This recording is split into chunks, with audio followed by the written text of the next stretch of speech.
up, gold traders? Next week, gold is highly likely to stage a massive rally. But make no mistake, this is highly likely a short-term bull trap. They hunted the longs, then slaughtered the shorts. Attacks with precision liquidation. It is a pure shakeout, which is exactly what I said in my previous video. Would see choppy consolidation around 4,100. But ironically, this very shakeout has made the decision for next week crystal clear to me. Next week, gold is highly likely to stage an upward thrust, testing 4,200 or even higher. But let me put this warning out there early. I lean heavily toward judging this rally as a bull trap, not start of a structural reversal. Why? Because the market makers have almost all the stars aligned for an upward squeeze. First, you need a narrative to pump the price, right? The market makers can easily spin a supply shortage narrative to lure impact capital. If you check the latest COMEX gold inventory data, total registered stock has declined for 4 consecutive sessions. This means physical delivery inventory is tightening, combined with whispers of ongoing central bank buying. This underlying narrative of physical tightness backed by sovereign buyers will naturally attract a flood of sharp and speculative money to ignite a bid. Second, the CPI print. The holy grail of rate cut expectations can disappoint it. Next week, CPI is highly likely to deliver a bullish and cold inflation print.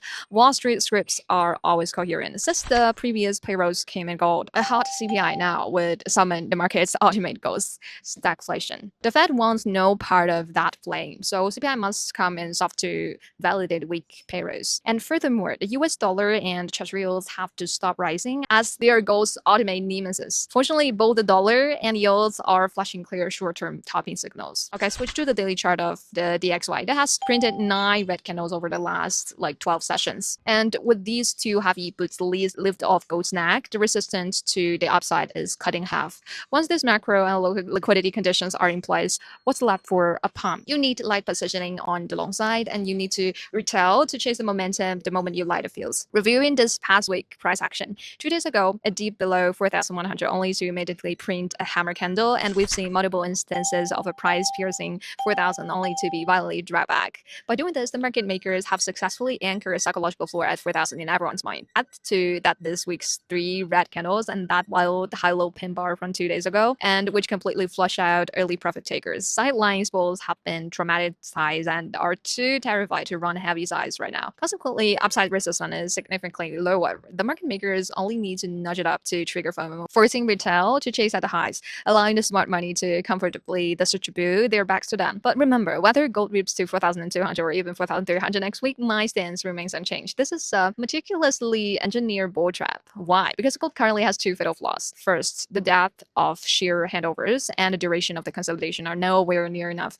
And for a true large-scale structural bull market, the price needs to undergo a grueling, prolonged base building process to completely wash out weekends. This rapid flush and grab action simply lacks the time horizon required to launch a strategic bull run. And second, during this entire bounce, SPDR, the world's largest physical gold ETF, has not seen sustained multi-week net inflows of institutional capital. Without the real institutional money acting as an anchor, all short-term spikes on the tape lack structural support and will have zero sustainability. As always, this is just my personal trading analysis, not financial advice. And also shout out to EBC Financial Group for sponsoring the content. Bye bye.